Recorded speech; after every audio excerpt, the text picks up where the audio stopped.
into a bowl right here, I already measured out 6 cups of all-purpose flour, and I made a well in the center.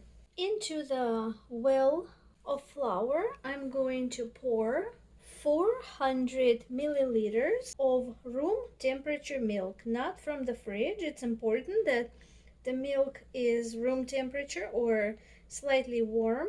Over the milk, I am adding a quarter cup of sugar, 1 flat tablespoon of yeast.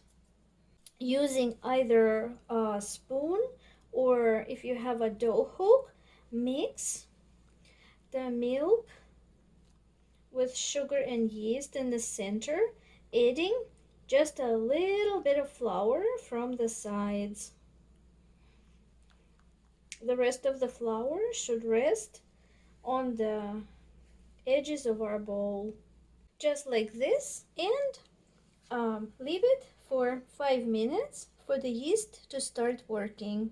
Next, I'm going to add 1 teaspoon of salt, and I usually add it on the flour that's around the rim so that it slowly mixes into the milk and yeast, because salt slows down the activation of the yeast.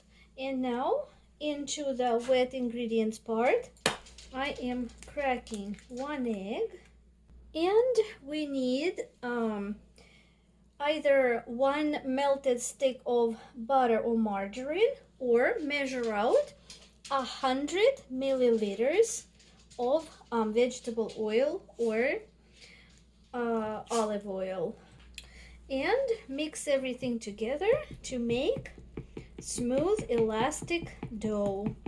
First, I'm mixing the liquid part to break that egg. Mix that egg with milk and oil.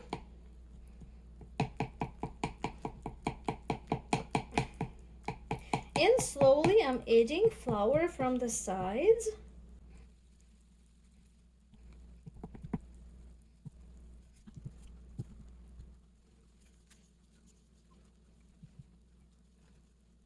When all the flour has been mixed into the wet ingredients, I put my dough whisk away, and I knead this dough by hand.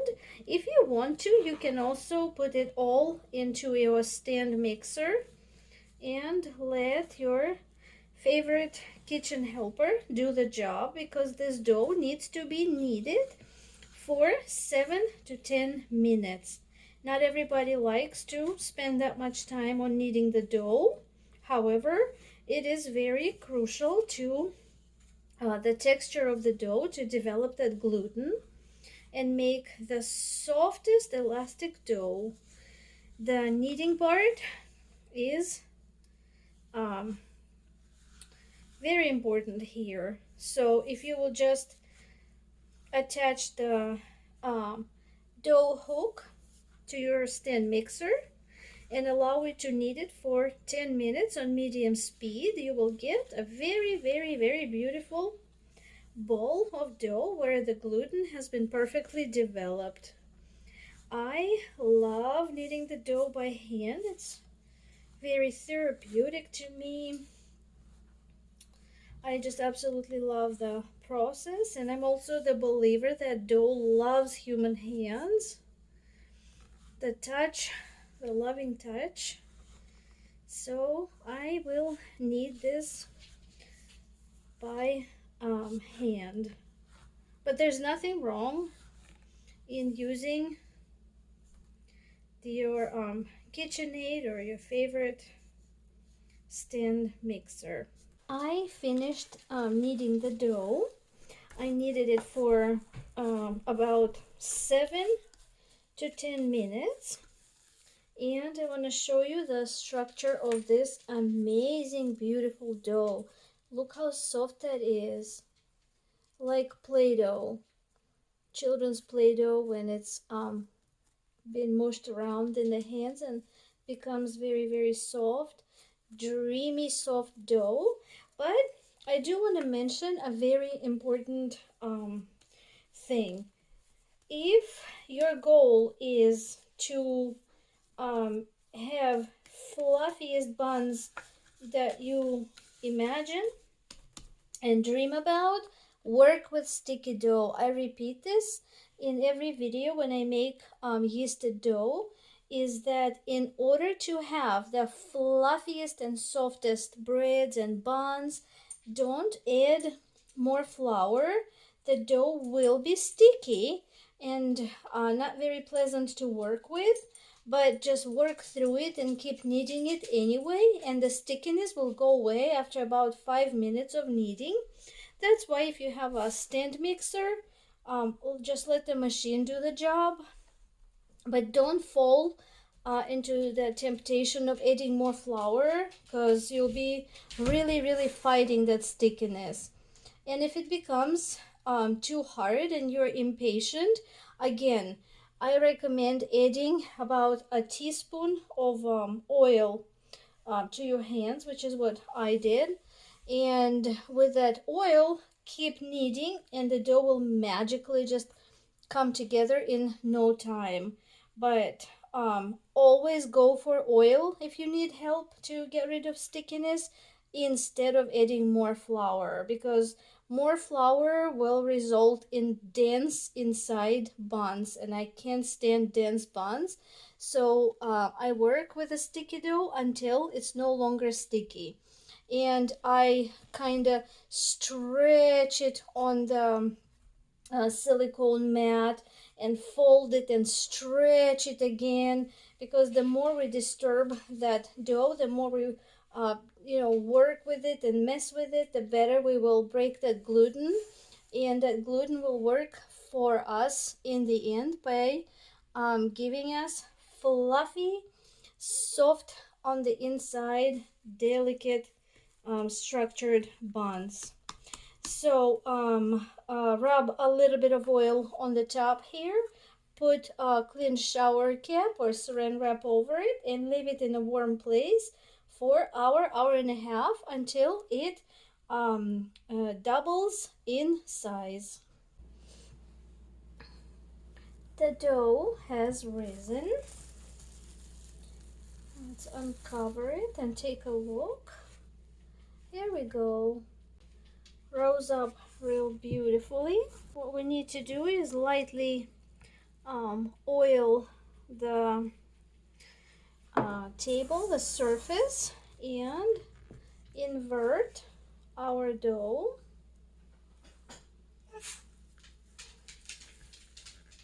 Look at this gorgeous dough.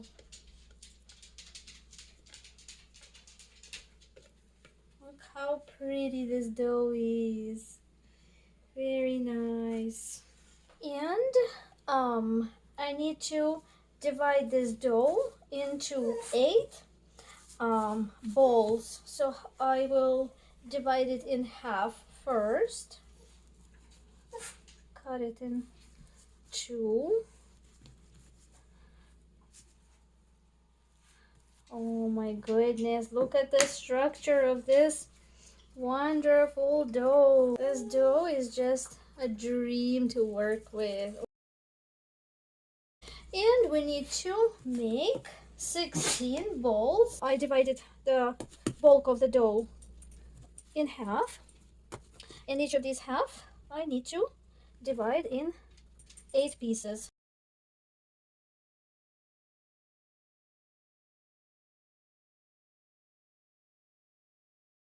Cover it, and in the meanwhile, while they're resting for about 5 minutes, take your 8 hot dogs and cut them in half, so we have 16 halves. Take your dough and stretch it. From the center with my hands, I pull and stretch to the sides. And at first, dough will be shrinking back, kind of resisting. That's normal. So just help yourself by stretching it and pulling it, and then put it back on the table and just keep gently rolling. Don't press too hard. We don't want to create like a pretzel stick that's flat, so I wouldn't I wouldn't put pressure on the rope. I would just gently roll like I showed, from the center out, and keep going. This is about 18 inches long. And I would like to show you real quick how to shape the bunny. We are going to take this rope by the two ends and lay it so the ends are facing us in a horseshoe pattern, or like a letter U. Then we're going to take the opposite end and stretch it a bit and lay it over the long end like this. And as you can see, it creates two openings right here, this and this. We're going to grab one opening and turn it, and then the other, the second one, and turn it. And now we have a hole where my thumb is kind of going through right now, but instead of my thumb, we're going to insert a hot dog. Shape it with your hand so that the ears are stretched out. Here we go. We basically made a knot around the hot dog here. And I'm going to lay it onto my baking tray lined with parchment paper. And here they are. I have shaped the bunnies, and the next step is to whisk an egg, and using a brush simply apply on the top. That way they will actually be very shiny when they're baked. It's called doing a egg wash.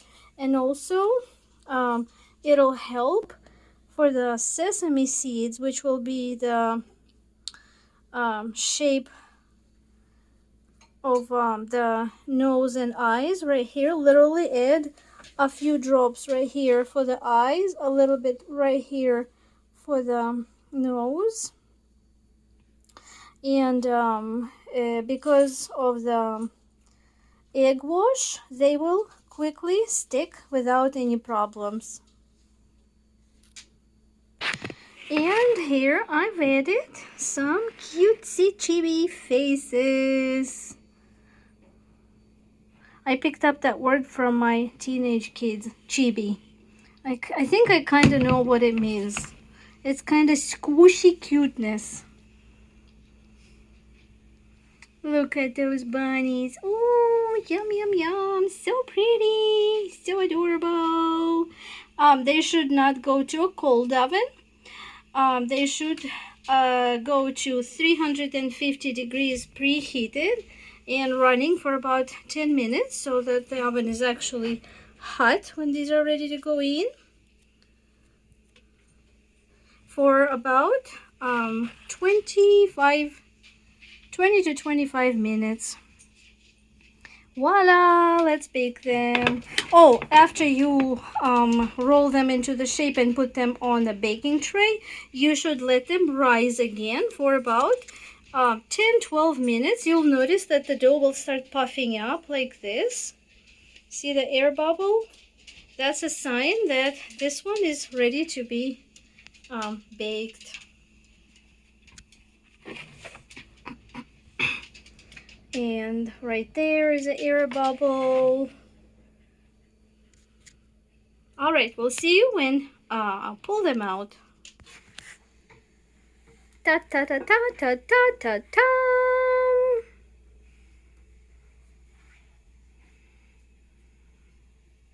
Ew, so cute.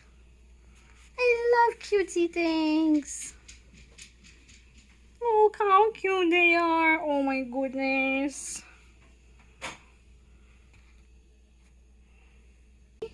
Adorable little bunnies that kids will absolutely love. Amazing potluck snack, if you're wondering what to bring to a potluck, this is an amazing option, especially imagine around Easter. Church potluck or just a family gathering, they will get gobbled up first. I guarantee these will disappear because kids will absolutely go nuts for these bunnies. Look how adorable they are. Oh my goodness. Look at that. So sweet looking.